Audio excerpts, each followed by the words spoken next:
or theoretical semantics, anyone? I had no idea that this one class would change the way I looked at the world. Starting from day one, we took a deep, hard look at the idea that speech defines and is defined by the gender we identify with and the ideologies we operate under. We considered why boys say fuck while girls say fudge, how power and language are intimately connected, and why this matters long past arguments at playgrounds and into negotiations in boardrooms. Up to this point, I had never really considered how linguistic differences were so dependent on social conditioning.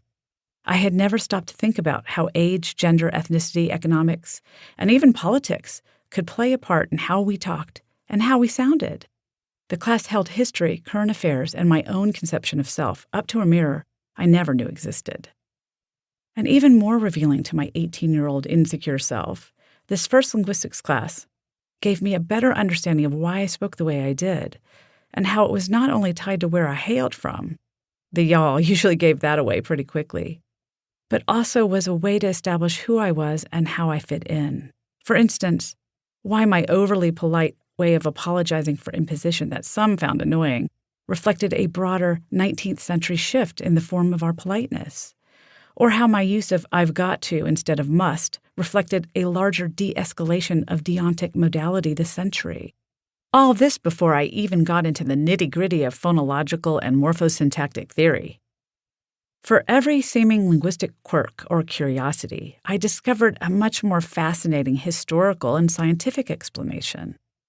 And so instead of becoming a Chinese opera singer, I began my illustrious career as a linguist, a decision I have never regretted, and one that provided a perfect way to meld my scientific curiosity and my desire to bring what I learned outside of the hallowed halls of the academy to the people who live language every day.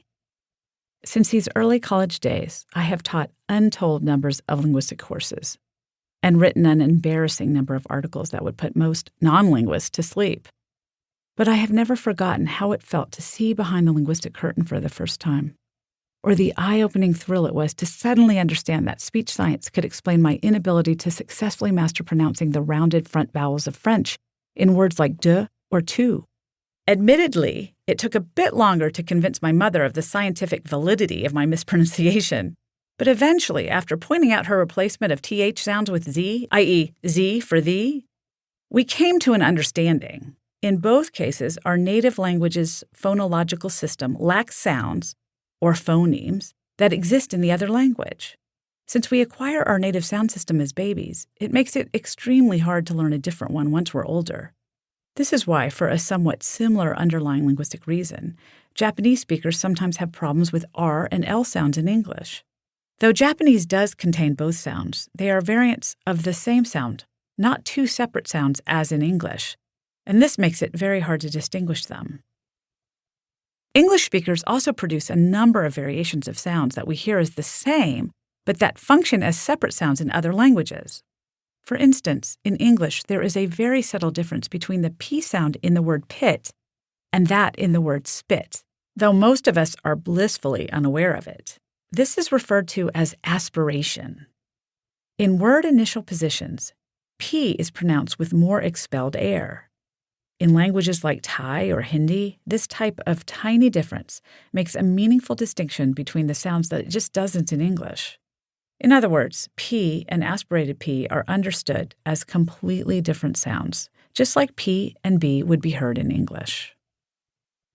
These are not so much errors as they are beautiful examples of how our conceptual system and our social system work together to make us native language speakers. Much to the consternation of those who have found it quite the tongue twister when introducing me at talks, my fascination with the social side of language inspired me to become what is referred to as a sociolinguist.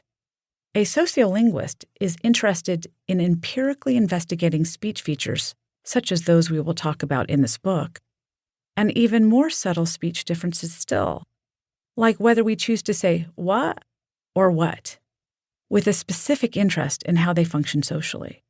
But why should we even care about such seemingly tiny things?